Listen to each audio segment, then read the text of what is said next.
47-year-old Alexei Navalny was looking healthy, joking with a judge via video link from his Arctic prison just yesterday. Navalny's mother saw him Monday and said he was in good spirits.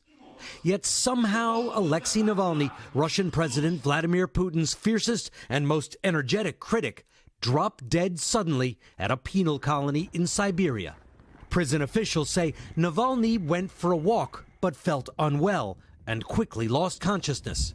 They said medics could not revive him. President Biden blamed President Putin. Make no mistake, Putin is responsible for Navalny's death. Moscow supporters laid flowers to honor Navalny, despite a warning from the state prosecutor that protests would not be allowed. When a woman tried to unfurl a sign, she was taken away by authorities.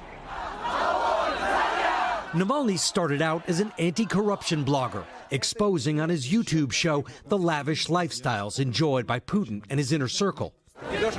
Navalny was a central figure in massive protests against Putin in 2012. He was jailed and harassed and attacked with a green dye that damaged his right eye. In 2020, while on a flight in Moscow, Navalny suddenly fell ill. He was poisoned by a nerve agent and flown to Germany to recover. He blamed Putin for the assassination attempt. The Kremlin denied responsibility.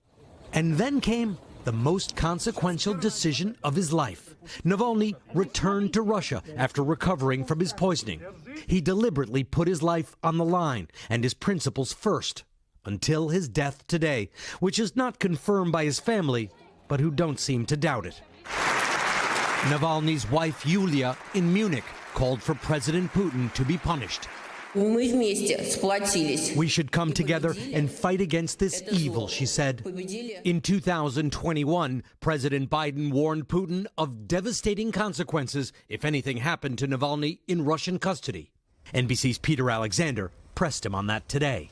What consequences should he and Russia face? That was 3 years ago. In the meantime, they faced a hell of a lot of consequences, and we're contemplating what else could be done. Richard, what is the Kremlin saying about all this tonight?